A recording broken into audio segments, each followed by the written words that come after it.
அருட்பெருஞ்சோதி அருட்பெருஞ்சோதி தனிப்பெரும் கருணை அருட்பெருஞ்சோதி. எல்லா உயிர்களும் இன்புற்று வாழ்க, வள்ளல் மலரடி வாழ்க வாழ்க, கொல்லா விரதம் குவளை எல்லாம் ஓங்குக, நல்லோர் நினைத்த நலம் பெறுக, நன்றி நினைத்த எல்லோரும் வாழ்க இசைந்து. உலக மக்களே, அறிவார்ந்த அன்பர்களே, ஆண்மநேய ஒருமைப்பாடுடைய அன்பர்களே, அருட்பெருஞ்சோதி ஆண்டவருடைய திருவிளையாடல்களை பார்த்து கொண்டிருக்கிறோம். அருட்பெருஞ்சோதி ஆண்டவருடைய திருவிளையாடல்கள் நமது பிள்ளை பெருமானவர்களை அருளிய திருவட்பாவிலிருந்தே பார்த்து கொண்டிருக்கிறோம். அதற்கான காரணம், இந்த பிரபஞ்சம் தோன்றிய காலத்திலிருந்தே அருட்பெருஞ்சோதி ஆண்டவர் ஏராளமான திருவிளையாடல்களை செய்திருந்தாலும் கூட கலியுகத்தினுடைய கடைசி திருவிளையாடல் மிகவும் முக்கியத்துவம் வாய்ந்தது.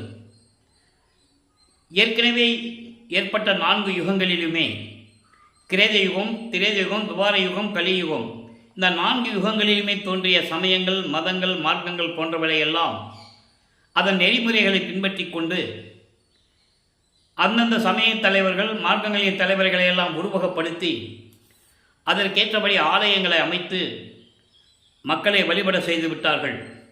அன்றிலிருந்து இன்று வரை மக்கள் அதையே பின்பற்றி கொண்டிருக்கிறார்கள்.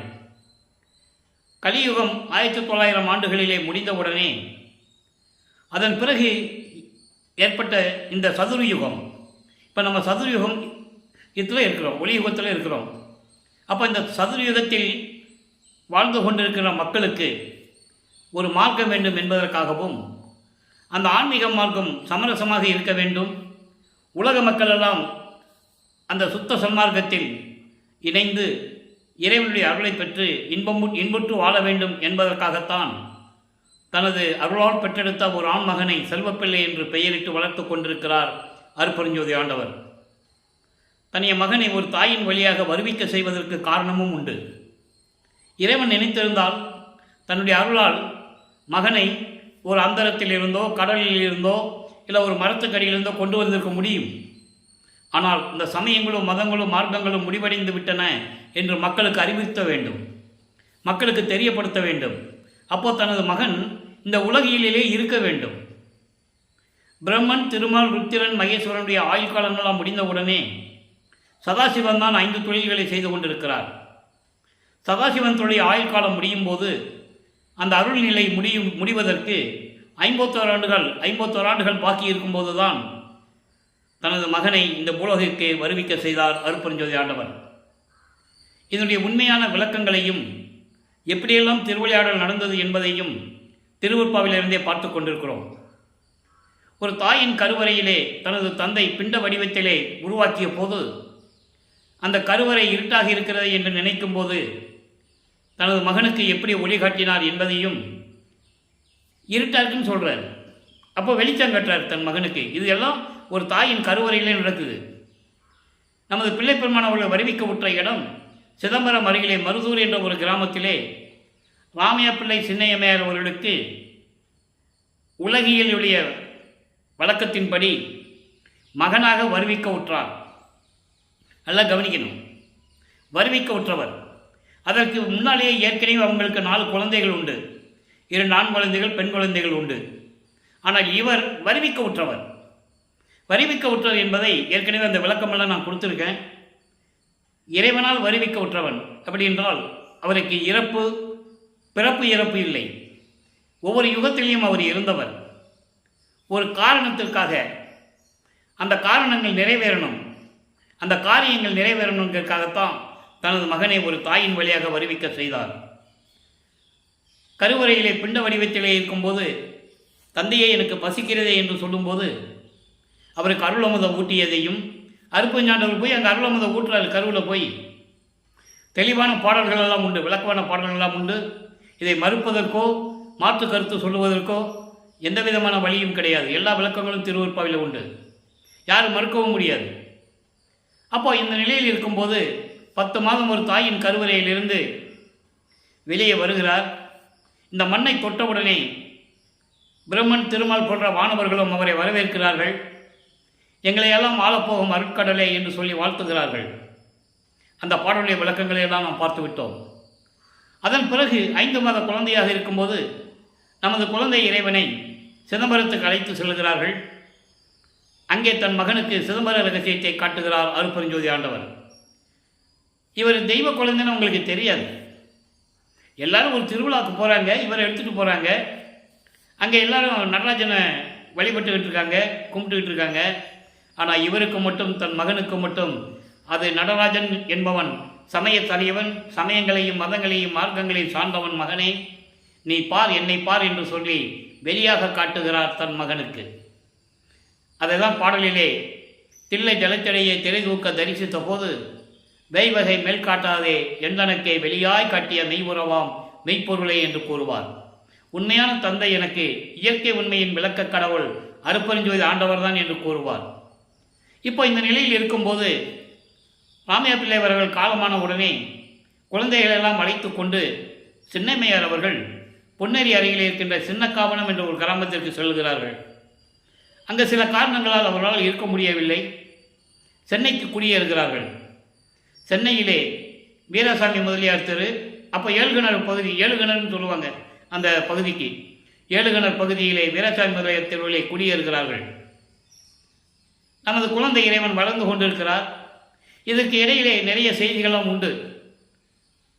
உலகியலில் வந்த வெளிவந்த செய்திகளும் நிறைய உண்டு. அப்போது அந்த நிலைகளில் இருக்கும்போது நமது குழந்தை இறைவனை பள்ளியிலே சேர்ப்பதற்காக கொண்டு போய் பள்ளியில் சேர்க்கிறாங்க. படிக்க முடியாதுன்ட்டு வந்துடுறார். ஏன்னா படிக்க முடியாது அவரால். இறைவனுடைய திருவிளையாடல் நடக்கும்போது எப்படி படிக்க முடியும்? அருப்பஞ்சாண்டவர் என்ன சொல்கிறாரு? தன்னுடைய மகன் எந்த உலகியல் படிப்பும் சந்தை படிப்பும் படிக்கக்கூடாது. அதே மாதிரி யாரையும் குருவாக ஏற்றக்கூடாது. இந்த நிலையில் தன் மகனுக்கு திருவிளையாடல் செய்து கொண்டிருக்கிறார் அருப்பெருஞ்சோதி ஆண்டவர். 1823ஆம் ஆண்டு தொடங்கிய திருவிளையாடல் நமது பிள்ளைப்பெருமானவர்கள் வருவிக்கு விட்ட தினம் 5/10/1823 அன்று தொடங்கிய திருவிளையாடல் 30/1/1874 இரவு 12 மணி வரையிலும் 51 ஆண்டுகள் திருவிளையாடல் நடந்து கொண்டிருக்கிறது. இந்த 51 ஆண்டுகளையும் அருப்பெருஞ்சோதி ஆண்டவர் 8 ஆண்டுகளாக பிரித்து தனது மகனுக்கு அருளை கொடுத்து கொண்டிருக்கிறார். அந்த நிலையை தான் நாம் திருவருட்பாவிலிருந்தே பார்த்து கொண்டிருக்கிறோம். இப்போ பிள்ளைப்பெருமானவர்கள் 8 ஆண்டுகள் வரைக்கும் எந்த விதமான அருளையும் பெறவில்லை. அப்போது வீட்டில் சொல்லுவாங்கல்ல, உலகியலில் சொல்லுவது போல சொல்லுவாங்க, பள்ளிக்கூடத்தில் சேர்த்தா படிக்க மாட்டேன்ற, ஊர் சுற்றிட்டு வர அப்படின்லாம் திட்டுவாங்கல்ல. அந்த நிலைகளெல்லாம் ஏற்றுக்கொண்டிருக்கிறார். காரணம், அவர் யாருன்னே அவருக்கு தெரியாது. அப்போது தனிமையான ஒரு இடத்தை நாடுகிறார். அப்படிப்பட்ட இடம்தான் அங்கே கந்தகோட்டம் என்ற ஒரு இடம் இருக்கிறது. அங்கே போய் தனிமையிலே இருக்கிறார். அங்கே வரவங்க போகிறவங்கள பார்ப்பாங்கள்ல, என்ன ராமலிங்கம் தினமும் வந்து இப்படியே உட்காந்துக்கிட்டு இருக்கேன், மன வாட்டத்தோடையே இருக்கிற, ஏதாவது முருகனை பற்றி பாடேன் அப்படின்னு சொல்லும்போது முருகனை பற்றி பாடுகிறார். அந்த நிலையில் இவர் சமயங்களையும் மதங்களையும் மார்க்கங்களையும் சொல்லப்பட்ட நெறிக முறைகளை பின்பற்றி கொண்டிருக்கிறார். சைவ சமயத்தினுடைய அடையாளமாகிய திருநீரை பூசிக்கொள்வதும் முத்துராட்சமலை போட்டுக்கொள்வதும் இந்த நிலையில் இருந்து கொண்டிருக்கிறார். சிவபெருமானை வழிபட்டு கொண்டிருக்கிறார். சமயங்களிலும் மார்க்கங்களில் சொல்லப்பட்ட அத்தனை கடவுள்களும் அருப்பெருஞ்சோதி ஆண்டவருடைய கடவுள் நிலைக்கு கோடான கோடி கீழ்நிலையில் உள்ளவர்கள் என்று கூறுவார் வளர்ப்பமானவர்கள். அந்த விளக்கத்தை நம்ம இன்னைக்கு பார்க்க போகிறோம். அப்போ அவருக்கு ஒன்றும் தெரியாது. அவருக்கு தெரிஞ்சதுதான் சிவபெருமான், முருகன், விநாயகன், சைவ சமயம் அப்படின்னு தான் உங்களுக்கு தெரியும். அந்த நிலையில் இருக்கும்போது 9வது ஆண்டில் 2வது 8 தொடக்கத்தில் 9வது ஆண்டில் இறைவன் அவர் முன் தோன்றி, மகனே, நீ என்னால் வருவிக்க உற்றவன். காரியங்களுக்காகத்தான் உன்னை இந்த பூலோகத்திற்கு வருவிக்க செய்தேன். அருள்களை எல்லாம் முன்பருவம் பின்பருவம் காட்டி உனக்கு அந்தந்த காலகட்டத்தில் உனக்கு அருள் செய்வேன் என்று கூறி ஞானத்தை மட்டும் பெற்றுக்கொள் என்று கூறி மறைந்து விடுகிறார். 13வது ஆண்டிலே ஞானத்தை பெற்றுக்கொள்கிறார். அதற்கு முன்னாக 9வது ஆண்டிலிருந்து 12 ஆண்டுகளுக்குள் அந்த 3 ஆண்டுகளில் இறைவனை பற்றி முறையீடு செய்கிறார். இறைவனால் வருவிக்கோற்ற மகன் என்று தெரிந்துவிட்டது. சிவபெருமானிடம் முறையீடு செய்கிறார். என்னை இந்த பூலோகத்துக்கு வருவிக்க செய்துவிட்டு எந்தவித அருளையும் கொடுக்காமல் நீ இருந்து கொண்டிருக்கிறாயே என்ற நிலையில் இறைவனிடம் முறையீடு செய்கிறார். அது திருவருள் முறையீடாக உதயமாகிறது. திருவருள் முறையீடு 1ஆம் திருமுறையிலே 6வது பதிகத்திலே 232 பாடலுடைய விளக்கங்களை நாம் பார்த்து விட்டோம். இன்னும் நிலுவையில் சில பதியங்கள் இருக்கிறது. அது எந்த காலகட்டத்தில் சொன்னால் சரியாக இருக்கும் என்று அந்தந்த காலகட்டத்தில் உங்களுக்கு விளக்கம் வரும். திருவடி புகழ்ச்சி, விண்ணப்ப கழிவென்பா, நெஞ்செறி உறுத்தல், சிவநேச வெண்பா, மகாதேவ மாலை, திருவருள் முறையீடு நம்ம பார்த்துட்டோம். இப்போ வடிவுடைக்க மாலை பார்த்துக்கிட்டு இருக்கோம். அடுத்து இங்கித மாலை இருக்குது. ஆக 13வது ஆண்டில் சிறைவனிடம் எப்படியெல்லாம் முறையீடு செய்தார் என்பதை நாம் பார்த்து விட்டோம். இப்போது சிவபெருமானை பற்றி பாடி பாடி எந்த விதமான புரோஜனம் இல்லை. ஒருவேளை அம்மையை பற்றி பாடினால் அருளை பெற்றுவிடலாமோ என்ற ஒரு ஏக்கத்தில், ஒரு எதிர்பார்ப்பில் வடிவுடைமனை பற்றி பாடுகிறார். வடிவுடைமனை மாணிக்க மாலை உருவாகிறது. மொத்தம் 100 பாடல்கள்.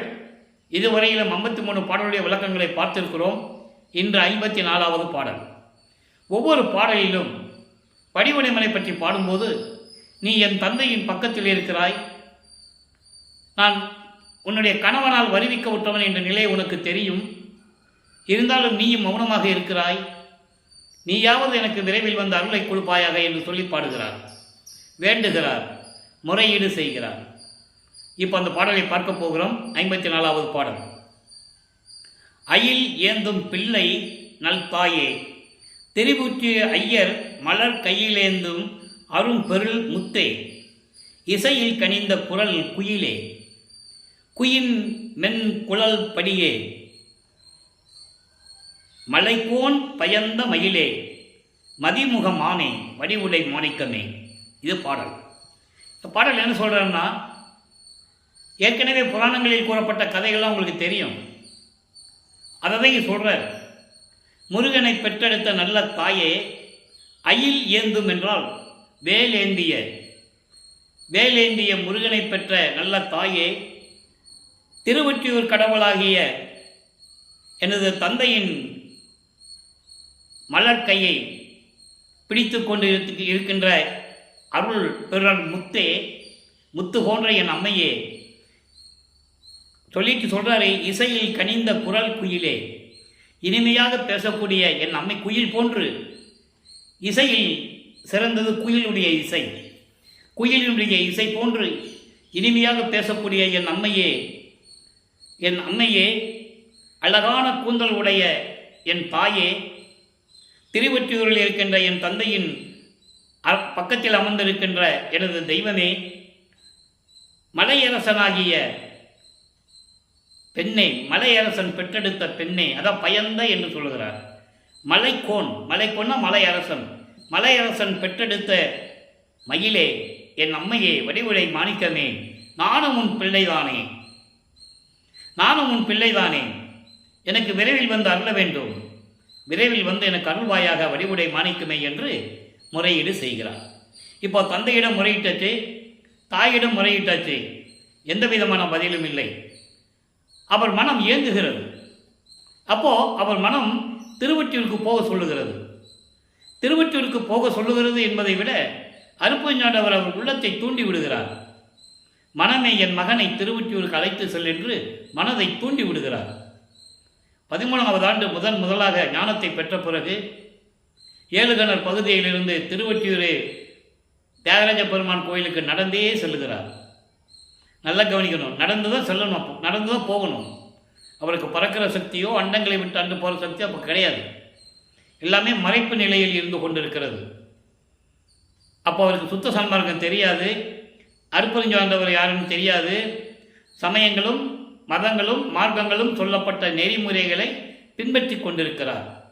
சைவ சமயத்தின் அடையாளமாகிய திருநூரை பூசிக்கொண்டும் உத்தராட்சமலை போட்டுக்கொண்டும் சிவபெருமானை வழிபட்டு கொண்டிருக்கிறார்.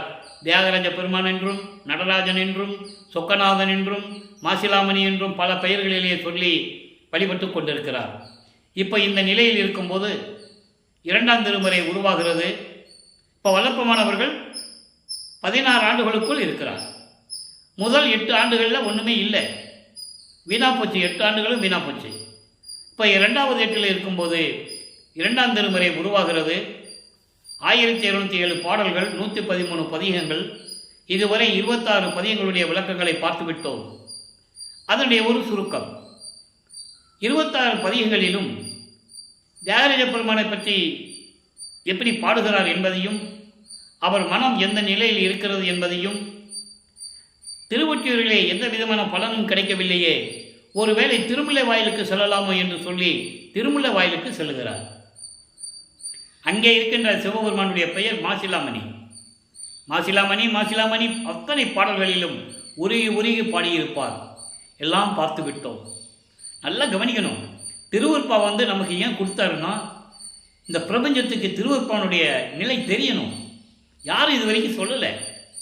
நல்லா புரிஞ்சுக்கணும். என்றாவது ஒரு நாள் இந்த திருவருட்பானுடைய விளக்கங்களை மக்களுக்கு தெரியப்படுத்த வேண்டும் என்ற ஒரு நோக்கத்தில் தான் நமக்கு திருவருட்பாவை அருளினார்கள் என்பதை இங்கே நான் பதிவு செய்ய கடமைப்பட்டிருக்கிறேன். அப்போ இந்த நிலையில் இருக்கும்போது அங்கேயும் எந்த விதமான பதிலும் இல்லை. அங்கே கேட்பாரு, நீ என்னை இந்த பூலோகத்துக்கு வருவிக்க செய்துவிட்டு உன்னுடைய மகன் என்று சொல்லி மறைந்து விட்டாய். நானும் உன்னை திருவொற்றியூரிலும் சரி இங்கேயும் சரி வந்து பார்த்து கொண்டிருக்கிறேன். என்னை பார்த்தும் பார்க்காத மாதிரி இருந்து கொண்டிருக்கிறாய். ஏன் வந்தாய், எதற்கு வந்தாய் மகனே என்று பேசாமல் ஊமை போல நின்று கொண்டிருக்கிறாயே, இது ஒரு தந்தைக்கு அழகா என்றெல்லாம் கேட்பார். அதன் பிறகு திருவள்ளித்தாயத்துக்கு சொல்லுவார். அங்கே போனாலும் அதே நிலைமை தான். அங்கே சிவபெருமான் கந்த துணியை கட்டிகிட்டு இருப்பார். இவரும் போய் கந்த துணியை கட்டிக்கிட்டு எனக்கும் கொடு, நானும் கட்டிக்கிட்டு நிற்கிறேன்லாம் சொல்லுவார். அற்புதமாக இருக்கும் இந்த பாடல்கள் எல்லாம். இந்த உலகம் உன்னை பழி பேசுமே, அதுக்காக தான் நான் பயப்படுகிறேன். பெற்ற மகனை தெருவில் விட்டு விட்டானே இந்த சிவபெருமான் என்று சொல்லி உன்னை பழி பேசுவார்களே, இழித்து பேசுவார்களே, அதுக்குதான் நான் பயப்படுகிறேன் தந்தையே, விரைவில் வந்து எனக்கு அருள வேண்டும் என்றெல்லாம் கூறுவார். இந்த நிலைகளெல்லாம் முடிந்துவிட்டது. இப்போ 2ஆம் திருமுறையிலே பதிகம் 27 சிவானந்த 10 7வது பாடலை பார்த்து கொண்டிருக்கிறோம். வஞ்ச நெஞ்சர்தம் சேர்க்கையை துறந்து, வஞ்ச நெஞ்சர்தம் சேர்க்கையை துறந்து வள்ளல் உன் திருமலரடி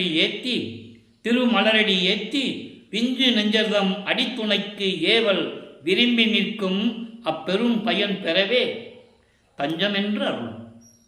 இதுவரைக்கும் ஒரே வரிதான். அது பொருள் ஒரே பொருள். எப்படின்னா, அதாவது வஞ்சக மன உடையவர்களுடைய சேர்க்கையை, அவர்களோடு சேர்வதை நீக்கி இறைவனே உன் திருவடிகள் இருக்கிறதே, அந்த திருவடிகளை வணங்கி எல்லா அருள்களையும் நல்ல மேன்மையையும் மனம் கொண்டவர்களுடைய திருவடிகளுக்கு தொண்டு செய்ய ஏவல் விரும்பி நிற்கும். தொண்டு செய்வதற்கு எனக்கு எப்போ நேரம் கிடைக்குமோ, எப்போ வாய்ப்பு கிடைக்குமோ எனக்கு தெரியலையே, எப்போ அதெல்லாம் நான் பயனடைய போறேன்னு தெரியலையே, நான் திருவடிக்கு தஞ்சம் அடைக்கலம், எனக்கு அருள வேண்டும், விரைவில் வந்து எனக்கு அருள்வாயாக என்று கூறுகிறார். அதுக்கப்புறம் சொல்றாரு, நின் திருக்கோயில் சார்ந்து நின்ற நன், கால்வலிக்க நடந்து வந்து உன் திருக்கோயிலில் வந்து நின்று கொண்டிருக்கிறேன். திருமுல்லை வாயிலுக்கு சென்றேன், திருவள்ளிதாயத்துக்கு சென்றேன். அதெல்லாம் அந்த பாடலில் உண்டு, விளக்கங்கள் உண்டு. அப்போ இப்படியெல்லாம் உன் கோயிலே வந்து நின்று கொண்டிருக்கிறேன். இதை கேட்பதை தவிர வேறு என்று நான் கேட்கப் போகிறேன். உங்கள்கிட்ட நான் என்ன கேட்க போகிறேன்? எனக்கு அருள் கொடு. தீயவர்களுடைய சேர்க்கையை நீக்கி, அவங்க கூட சேர்றதை நீக்கி, நல்லவங்களோட சேர்ந்து அவங்களுடைய திருவடிகளுக்கு தொண்டு செய்யும்பாரி எனக்கு அருள மாட்டாயா? வேறு என்ன நான் கேட்குறேன் உங்ககிட்ட? வேறு என்ன நான் கேட்க போகிறேன்?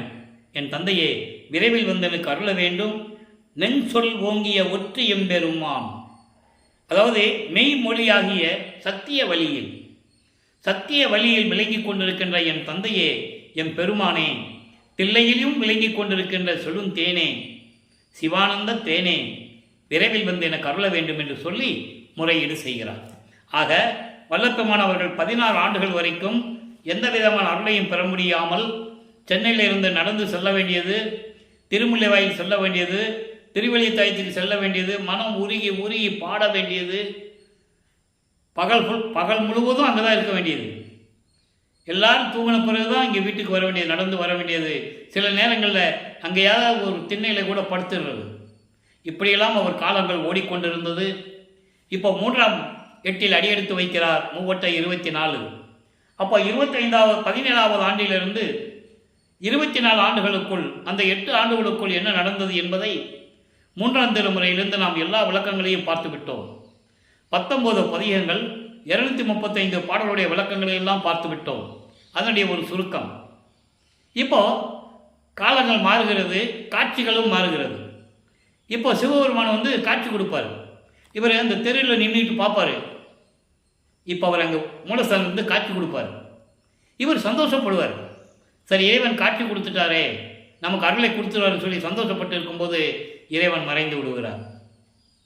இப்படியே நிலைகள் தொடர்ந்து கொண்டிருக்கிறதுன்னு சொல்லி நம்ம நேராக போனாலும் பேசுறது இல்லை. அதனால் ஒருவேளை நாரையும் கிளிகளையும் தூது அனுப்பி பார்ப்போம் என்று சொல்லி தூது அனுப்புவார். எந்த விதமான பதிலும் இருக்காது. அந்த பாடல்களால் மிகவும் அற்புதமாக இருக்கும். நாரையும் கிளியும் நாட்டுறும் தூது என்ற பதிகத்திலே எப்படியெல்லாம் அவருடைய மன ஏக்கத்தை, மனதில் இருக்கின்ற அந்த தவிப்பை எப்படியெல்லாம் சொல்லி அனுப்புவார் என்பதையெல்லாம் பார்த்து விட்டோம்.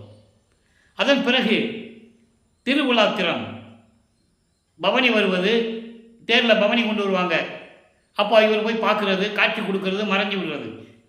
அப்புறம் அடுத்த தெருவுக்கு தேர் போகும்போது அடுத்த தெருவில் போய் நிற்பார். இப்படியே காலங்கள் ஓடிக்கொண்டிருக்கிறது. அதன் பிறகு அவர் மனம் ஒரு நிலையில் இல்லாமல், உலகியல்ல நான் ஏற்கனவே சொன்னது போல் ஒரு குடும்பத்தில் நல்ல காரியங்கள் செய்யணும், இல்லை குடும்பத்தில் கஷ்டம் வந்துச்சுன்னா குறி கேட்க போவாங்க, ஜோசியம் பார்க்க போவாங்க, பரிகாரம் தேட போவாங்க. இந்த நிலையில் அவரும் இருந்து கொண்டிருக்கிறார். ஒரு குறைத்து பெண்ணிடம் போய் குறி கேட்பது, குறி ஆராய்ச்சி என்ற பதிகத்தில் இருக்கின்ற பாடலுடைய விளக்கங்களை எல்லாம் பார்த்து விட்டோம். ஜோதிடம் நாடல், ஒரு ஜோசியர்கிட்ட போய் எப்படி ஜாதகம் கேட்குறாரு, எப்படி ஜோசியம் கேட்குறாருலாம் நம்ம பார்த்துட்டோம். அதன் பிறகு இறுதியாக 19வது பதிகத்தில் நிறைய விளக்கங்கள் நம்ம ஏற்கனவே நம்ம சொல்லியாச்சு. இப்போ அதனுடைய சுருக்கத்தை சொல்கிறோம். அப்போ அந்த நிலையில் இருக்கும்போது இவரை பார்த்து சிவபெருமான் எப்படி தெருவழியாக ஓடினார் என்பதையும், இவரும் பின்னாலேயே சிவபெருமானை பிடிக்க முடியல என்று சொல்லுவதையும், அங்கே இருக்கின்றவர்கள் எப்படியெல்லாம் இவரை கேலி செய்தார்கள், கிண்டல் செய்தார்கள் என்பதையும், அவர்களுக்கு எப்படியெல்லாம் பதில் கூறினார் என்பதையும் இந்த விளக்கங்களையெல்லாம் பார்த்து விட்டோம். இப்போ வழக்கமானவர்கள் 4வது எட்டுக்குள் நுழைகிறார். 4 8 32. 25வது ஆண்டிலிருந்து 32 ஆண்டுகளுக்குள் என்ன நடந்தது என்பதை 4ஆம் திருமுறையிலிருந்து எல்லா பாடல்களுடைய விளக்கங்களையும் பார்த்து விட்டோம். 8 பதிகங்கள் 197 பாடல்களை விளக்கங்களை எல்லாம் பார்த்து விட்டோம். அன்பு மாலையிலே எப்படி விளக்கங்கள் கிடைத்தது, அற்புதாச மாலையிலே 100 பாடல்களிலும் இறைவன் எப்படி தெருவழியாக நடந்து வந்து விண்ணுலகத்திலிருந்து பூலோகத்திற்கு வந்து தெருவழியாக நடந்து கால் வலிக்க நடந்து வந்து எனது தந்தை எப்படியெல்லாம் அருளை கொடுத்தார் என்பதை விளக்கங்களை எல்லாம் பார்த்து விட்டோம். பிரசாத மாலையிலே எப்படி மகனே உனக்கு இனிமேல் திருநீர் தேவையில்லை என்று கூறியதையும், அதன் பிறகு முத்தேகத்தை பெற்றுக்கொள் என்று அருள்மணப்பூ, செழுமணப்பூ, சுடர்மணப்பூ என்ற அருளையெல்லாம் கொடுத்ததையும், ஆனந்த மாலையிலே எப்படியெல்லாம் ஆனந்தமாக இருந்தார் என்பதையும், ஏம சித்தியை எப்படி பெற்றார் என்பதை பத்தி மாலையிலே எப்படியெல்லாம் 10 பாடல்களிலே கூறினார் என்பதையும், அபராத மன்னிப்பு மாலையிலே 10 பாடல்களிலே என்னை தண்டிக்காதே, ஏதாவது தவறு இருந்தால் என்னை மன்னித்து விடு என்று சொல்லி அந்த பாடல்களையெல்லாம் பார்த்து விட்டோம். அதிசய மாலையிலையும் பார்த்து விட்டோம். ஆக இந்த நிலையில் இருக்கும்போது இப்போ 27வது ஆண்டு வளர்ப்பமானவர்கள் இந்த பூலோகத்திற்கு வந்து 27 ஆண்டுகள் ஆகிய நிலையில் இவருக்கு கல்யாணம் பண்ணணும்னு சொல்கிறாங்க. இவன் பொறுப்பு இல்லாமல் சுற்றிட்டு இருக்காப்புல, ஒரு கால் கட்டு போடணும் அப்படின்னு சொல்கிறாங்க. உலகியல் அப்படி தானே சொல்லுவாங்க. ஒரு பையன், வயசு பையன், ஒரு வாலிப பையன் பொறுப்பு இல்லாமல் தெரிஞ்சுக்கிட்டு இருந்தானா இவனுக்கு கால் கட்டு போட்டால் தான் இவன் சரியாக வருவான்னு முடிவெடுப்பாங்க. அதே தொனியில், அதே வழியில் இவருடைய அக்கா பொண்ணை தனக்கோடி அம்மையாளை இவருக்கு கல்யாணம் பண்ணணும்னு சொல்கிறாங்க. இவர் முதல்ல வேண்டாம் தான் சொல்கிறார். அதாவது வேண்டாம் தான் சொல்லணும். ஏற்கனவே இவர் தாலி கட்டினா தான் அந்த அம்மாவுக்கு விமோசனம் கிடைக்கும். சஞ்சீதம், பிராரத்தம், அகாமியம் என்ற 3 நிலைகளில் இருக்கின்ற கர்ம வினைகள்லாம் அந்த அம்மாவிலிருந்து நீக்கணும். மோட்ச வீட்டை காட்டணும். அது இந்த பூலோகத்தில் தான் நடக்கணும். இது ஏற்கனவே நிர்ணயிக்கப்பட்டது. அந்த பாடலுடைய விளக்கத்தைலாம் பார்த்துட்டோம். இவர் இங்கே வருவிக்க விட்டதனால் அந்த அம்மையார் இவர் வருவிக்க விட்ட குடும்பத்தில் முறைப்பெண்ணாக பிறக்கிறார். நல்லா புரிஞ்சுக்கணும் நீங்கள். அப்போ அந்த பெண்ணிற்கு நமது பிள்ளை பெருமான் அவர்கள் தாய்மாமன் ஆகிறார். அப்போ தாய்மாமனை கல்யாணம் பண்ணிக்கணும்னு சொல்கிறாங்க. அந்த அம்மா சரின்றாங்க. அந்த அம்மாவுக்கும் தெரியாது. அந்த அம்மாவுக்கு 30 என்ன நடந்ததுன்னு அந்த அம்மாவுக்கும் தெரியாது. இவர் தாலி கட்டும்போது தெரியும். அது ஒரு நொடி பொழுது தான். அதுக்கப்புறம் அந்த அம்மாவுக்கு மறைப்பு நிலை வந்துடும். இவர் யார் என்ற நிலை மட்டும் அவருக்கு தெரியும், அந்த அம்மாவுக்கு தெரியும். அதுக்கப்புறம் அந்த அம்மாவுக்கும் மறைப்பு நிலை வந்துடும், உலகியல் இருக்கணும். அப்போ அந்த நிலையில் இருக்கும்போது அந்த திருமண நிகழ்ச்சியிலே எல்லாரும் வந்து உட்கார்ந்துருக்காங்க. அங்கே பிரம்மன், திருமால், ருத்திரன் போன்ற வானவர்களும் ரிஷிகளும் முனிவர்களும் வந்து உட்கார்ந்துருக்காங்க இவரை வாழ்த்துவதற்கு. ஆனால் தன்னுடைய தந்தையும் தாயும் வரவில்லை என்று நமது பிள்ளைப்பெருமானவர்கள், வல்லப்பெருமானவர்கள் ஏங்குகிறார். அந்த பாடலுடைய விளக்கத்தை எல்லாம் பார்த்து விட்டோம். அதன் பிறகு முதல் இரவிலே தன் மகனை எப்படி 2 குதிரை மாட்டின தேரில் வந்து வாழ்த்தினார்கள் என்பதையும் அந்த விளக்கத்தை எல்லாம் பார்த்து விட்டோம். இப்போ இவர் தாலி கட்டி அந்த அம்மாவுக்கு எல்லா கருமை வினைகளையும் நீக்கி மோட்ச வீட்டை காட்டுகிறார். இப்போ 27வது ஆண்டுக்கு பிறகு ஒரு முடிவெடுக்கிறார். வெள்ளாடை அணிந்து முக்காடு போட்டு கதவை சாத்தி வீட்டுக்குள்ளே இருந்துறார். இப்போ சமயங்கள், மதங்கள், மார்க்கங்களில் சொல்லப்பட்ட சங்கற்ப விகற்பங்களை விட வேண்டும். சைவ சமயத்தின் அடையாளமாகிய திருநீர் பூசுவதை நிறுத்த வேண்டும். உத்தராட்சமலையை கழட்டியை வெளியே போட்டணும். இந்த குத்து விளக்கேற்றி கும்பிடுறது, சிவபெருமானை நமச்சிவாய் என்று சொல்கிறது, சிவாய் சிவா என்று சொல்கிறத நிப்பாட்டணும். சரியக்கிரி யோகம் என்ற 12 நிலைகளையும் கடக்கணும். எல்லாவற்றையும் கடந்து அந்த நிலையில் இருந்து கொண்டிருக்கிறார். இனிமேல் நம்ம எங்கேயும் போகக்கூடாது. திருவொற்றியூரோ திருமுல்லை வாயிலோ எங்கேயும் போகக்கூடாது. கதவை சாத்திட்டார், சாத்தி தாப்பா போட்டார். அப்போது இறைவன் அருப்பஞ்சாண்டவர் தன்னுடைய மகன் நிலையை கண்டு மகனுடைய கோபம் நியாயமானது, தர்மமானது என்று சொல்லி, ஏன்னா இப்போ 32 ஆண்டுகளுக்குள் இருந்து கொண்டிருக்கிறார், நீ 19 வருஷம்தான் பாக்கி இருக்கு, 51 வருஷம் 19 வருஷம் கழித்து அருப்பஞ்சாண்டவர் வந்து மகனோட சேர்ந்துக்கணும், பிரிந்த சக்தியோடு மீண்டும் சேர்ந்து கடவுளாயிருக்கணும். நல்லா புரிஞ்சுக்கணும் நீங்கள். அப்போது இறைவன் ஒருவனே என்ற நிலை ஏற்பட்டுவிடும். இப்போது சிவபெருமான் நெற்றிக்கண்ணிலிருந்து முருகனை கொண்டு வந்தார் ஒரு காரண காரியத்திற்காக, ஒரு அரக்கனை அழிக்க வேண்டும். அந்த நிலையில் வந்தவன் இருந்தாலும் சிவபெருமான் என்றும் முருகன் என்றும் தான் வழிபட்டு கொண்டிருக்கிறார்கள். இறைவன் ஒருவன் என்ற நிலையில் இருக்காது. சமயங்களும் மதங்களும் மார்க்கங்களும் இருக்கிற நிலைகளில் இறைவன் ஒருவன் என்ற நிலை இருக்காது. சைவ சமயத்திலே பல வடிவங்களிலே சிவபெருமானை வழிபடுவார்கள். அதே மாதிரி வைஷ்ணவ சமயத்திலே பல வடிவங்களிலே இறைவனை வழிபடுவார்கள். ஒத்த நாமம் போடுறவங்க கொண்டி நாமம் போட மாட்டாங்க. கொண்டி நாமம் போடுறவங்க பாத நாமம் போட மாட்டாங்க. வடகலை தென்கலை என்ற பிரிவுகள் உண்டு. அவருடைய வழிபாட்டு முறைகளும் வித்தியாசமாக இருக்கும், வேறுபட்டு இருக்கும். ஆக அங்கே வழிபாடுகளும் ஒரே நிலை என்று கூற முடியாது. இறைவனும் ஒருவன் தான் என்ற நிலையும் அவங்களால் கூற முடியாது. அப்போ சுத்த சன்மார்க்கத்தில் தான் இறைவன் ஒருவன் என்ற நிலையை கொண்டு வர முடியும். அதற்காக தான் பிள்ளைப்பெருமானவர்கள் இந்த பூலோகத்திற்கு வருவிக்க விட்டார். இப்போ அந்த நிலையில் இருக்கும்போது மகனை தேடி இறைவன் வருகிறார். தெருவழியாக கால் வலிக்க நடந்து வந்து தெருக்கதவை திறந்து ஒரு காலை உள்ள வச்சு ஒரு காலை வெளியே வச்சு வா மகனையின் கூப்பிட்டு எப்படியெல்லாம் அருளை கொடுத்தார் என்பதை 100 பாடல்களிலே பார்த்து விட்டோம். இந்த விளக்கங்களை எல்லாம் மிக தெளிவாக நாம் பார்த்துட்டோம். அதன் பிறகு இப்போ எல்லா நிலைகளும் முடித்த பிறகு இங்கே ஏம சித்தியை வாங்கியாச்சு, தத்துவங்களை எப்படி கடக்கணுன்ற நிலைகளையெல்லாம் வாங்கியாச்சு, தத்துவ வெற்றி, தத்துவங்களையெல்லாம் எப்படி ஜெயிக்கணும்லாம் வாங்கியாச்சு. தத்துவங்கள் என்பது 36 தத்துவங்கள், அதனுடைய உட்கருவிகள் ஒரு 60, மொத்தம் 96. அகவலை நீங்கள் படிக்கலாம், 96 அங்கலம் என்று சொல்லுவார். அப்போ இந்த நிலையிலே 36 தத்துவங்கள் என்பது ஆன்ம தத்துவம் 24, அது பிரம்ம தத்துவம் என்று கூறுவார். விஷ்ணு தத்துவம் 7, ருத்திரனுடைய தத்துவம் சிவ தத்துவம் 5. இந்த பிரம்மனுக்கு 24 தத்துவம் என்பது நான் நிறைய விளக்கங்கள் கொடுத்திருக்கிறேன். இருந்தாலும் இன்று அதனுடைய சுருக்கத்தை சொல்ல வேண்டிய கடமை இருக்கிறது. அந்த 24 தத்துவங்கள் என்பது பூதங்கள் 5, நிலம், நீர், நெருப்பு, காற்று, ஆகாயம். பொறிகள் 5, கண், காது, மூக்கு, வாய், மெய். புலன்கள் 5, ஒளி, சுவை, உணர்வு, மனம், நாற்றம் என்று கூறுவார். 5 அந்த கரணங்கள் 4, மனம், சித்தம், புத்தி, அகங்காரம். கண்மேந்திரங்கள் 5, கை, கால், அபானம், குறி, வாக்கு என்று சொல்லுவார். இப்போ 24 தத்துவங்களை கொண்டது பிரம்ம தத்துவம். விஷ்ணு தத்துவம் என்பது 7, காலம், நியதி, கலை, வித்தை, அராகம், புருடன், மாயை. சிவ தத்துவம் 5, விந்து, நாதம், சுத்த வித்தை, ஈஸ்வரம், சதாக்கியம். இப்போ இந்த 36 தத்துவங்களையும் கடக்க வேண்டும். அது என்ன, சக்தியெல்லாம் பெற்றுக்கொண்டு விட்டார். இப்போ இந்த 36 தத்துவங்களும் பிரம்மனிடமோ விஷ்ணுவிடமோ ருத்திரனிடமோ இல்லை. அப்போ இந்த தத்துவங்களை எல்லாம் நீ கடந்து வா என்று தந்தை கூறுகிறார். அவங்களுடைய ஆயுள் காலம் முடிந்து விட்டது. பிரம்மன், திருமால், ருத்திரன், மகேசனுடைய ஆயுள் காலங்களாம் முடிந்து விட்டது. அவர்கள் தவம் இருந்து கொண்டிருக்கிறார்கள். மறுபடியும் அருட்பெருஞ்சானிடம் எப்படியாவது அருளைப்பட வேண்டும், ஏதாவது பதவி பெற வேண்டும். விட்ட பதவியை திரும்பி பிடிக்கணும். தவம் இருந்து கொண்டிருக்கிறார்கள். அதற்கு அருட்பெருஞ்சாண்ட ஒரு உடன்பாடு இல்லை. பாடல்களிலே கூறுகிறார், வல்லப்பமானி கூறுகிறார், தவம் இருக்கிறார்கள்.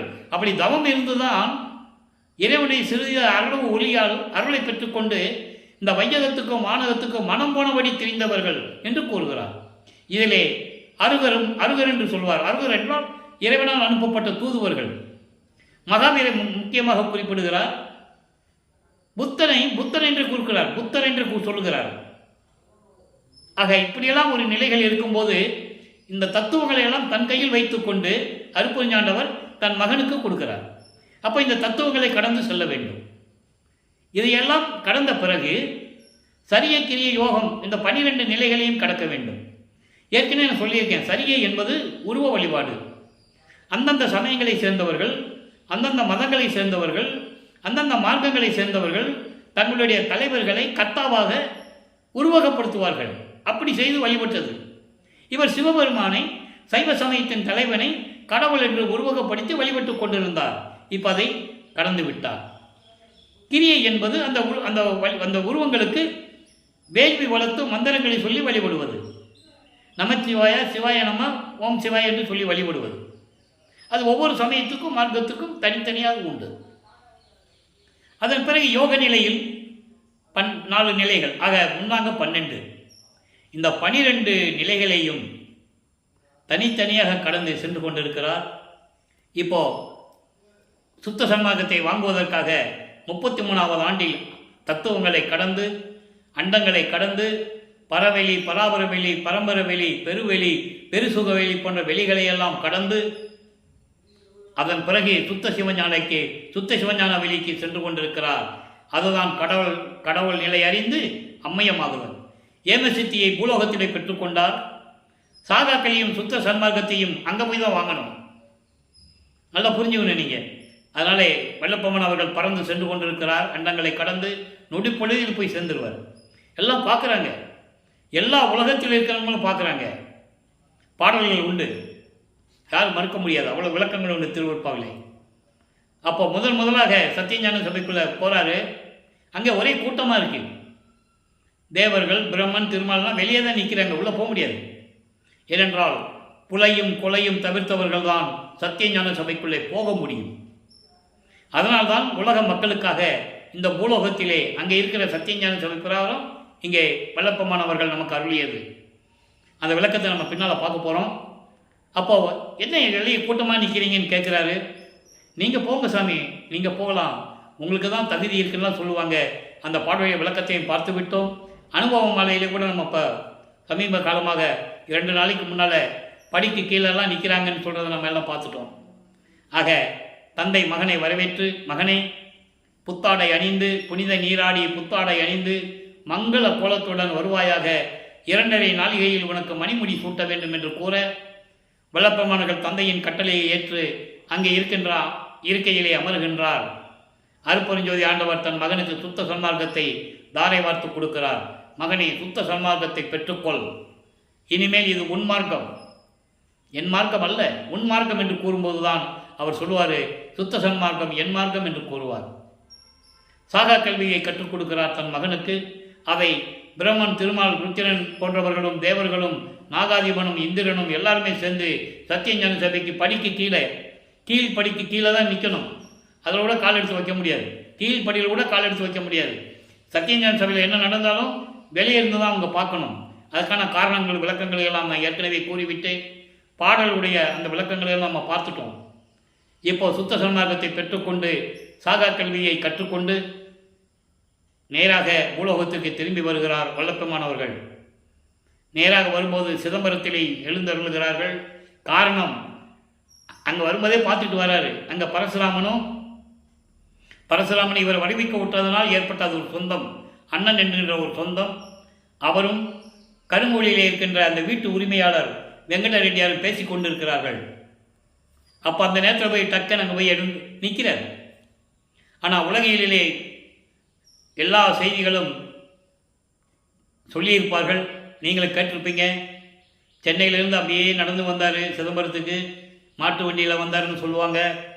அதெல்லாம் அவங்க விளக்கங்கள்லாம் அவங்களுக்கு விளக்கத்திற்கு ஏற்றபடி கிடைச்சது. பாடல்கள் அப்படியெல்லாம் கிடையாது. அப்போ இந்த நிலையில் இருக்கும்போது வெங்கட ரெட்டியார் நமது இறைவனை பிள்ளைப்பெருமானவர்களை அழைத்து கொண்டு கருங்குழியிலே அவருக்கென்று ஒரு இருப்பிடத்தை தயார் செய்து சுத்தம் செய்து கொடுக்கிறார். கருங்குழியிலே 9 ஆண்டுகள் உறைவிடமாக கொண்டுள்ளார் வளர்ப்பமானவர்கள். அங்கே அருப்பெருஞ்சாண்டவரும் நமது பிள்ளைப்பெருமானவர்களும் தந்தையும் மகனும் எப்படியெல்லாம் உரையாடினார்கள் என்பதையும் எல்லா விளக்கத்தையும் பாடல் மூலமாக நாம் பார்த்து விட்டோம்.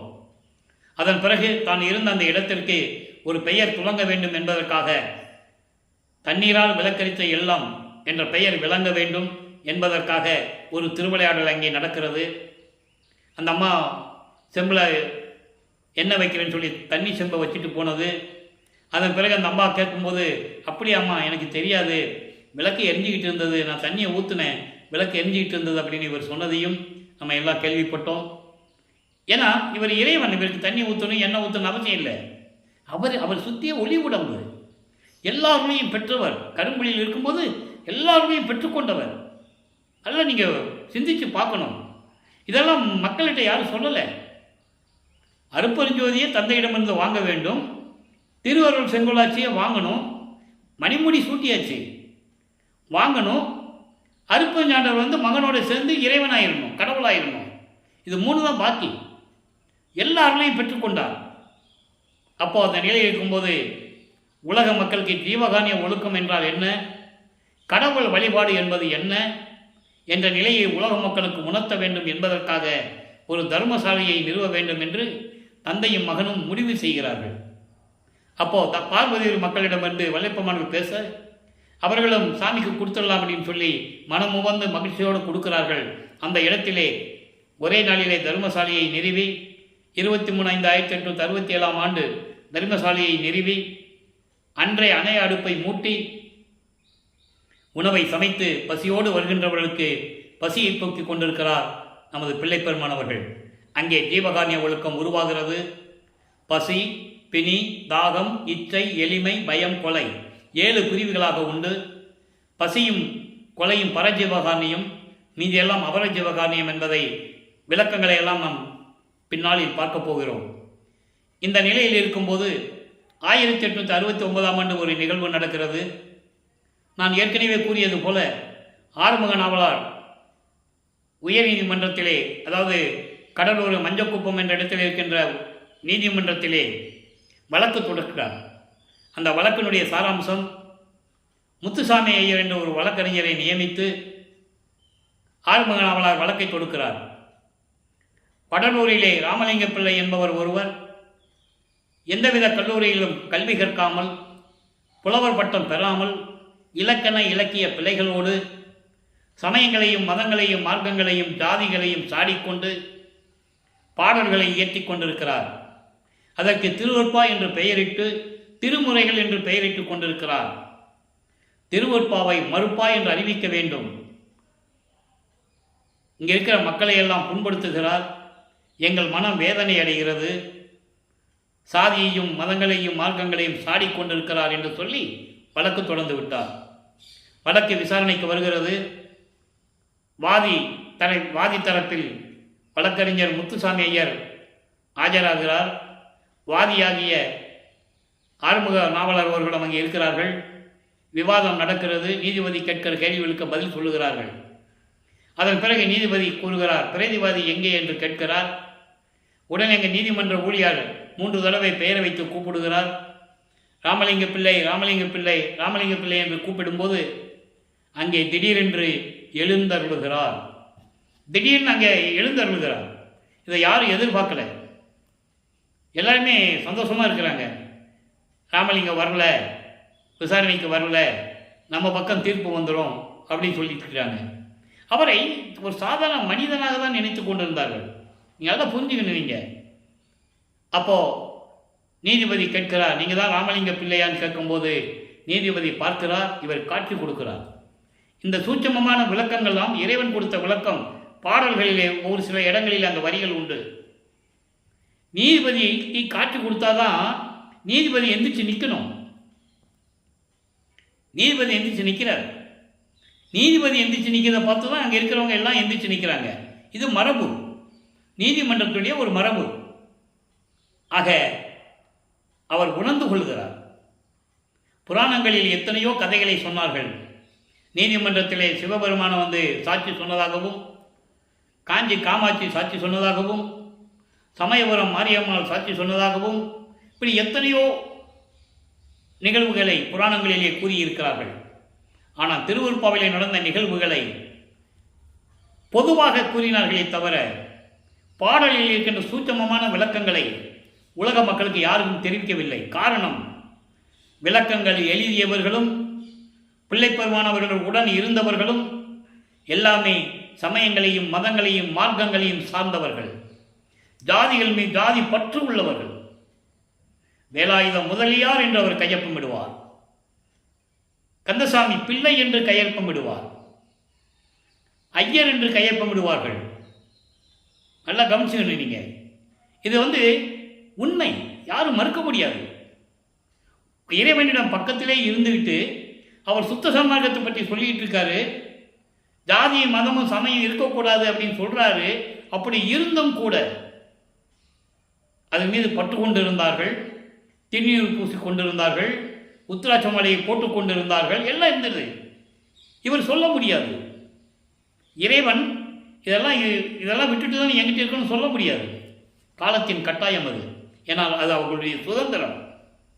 இன்னும் சமயங்களையும் மதங்களையும் மார்க்கங்களையும் ஜாதிகளின் மீது பற்று கொண்டும் இருக்கிறார்கள். அது அவர்களுடைய சுதந்திரம். எப்போ திரும்பி வராங்களோ வரட்டும்னு விட்டுட்டார். நல்லா புரிஞ்சுக்கணும் நீங்க. அப்போ அந்த நிலையில் இருக்கும்போது பாடலில் கூட சொல்லுவார், என் உடன் இருந்தே சதி செய்தனர் என்றெல்லாம் கூறுவார். என் கூட வந்தாங்க, பயணித்தாங்க. ஆனால் ஒரு காலகட்டத்தில் பார்க்கும்போது யாரையுமே காணோம், நான் ஒருத்தன் தான் நிற்கிறேன். மெய்யர் வியப்பில் சொல்லுவார் 3வது பாட்டில். அதை எப்படி சொல்லுவார் தெரியுமா? ஒரு வெள்ளம் வந்துச்சு, தண்ணி வெள்ளமாக வருது, அதில் எப்படி போகிறது நாங்கள் தவிச்சிக்கிட்டு இருக்கும்போது ஒரு படகு ஒன்று வருது. நாங்கள்லாம் படகுல ஏறிட்டோம்.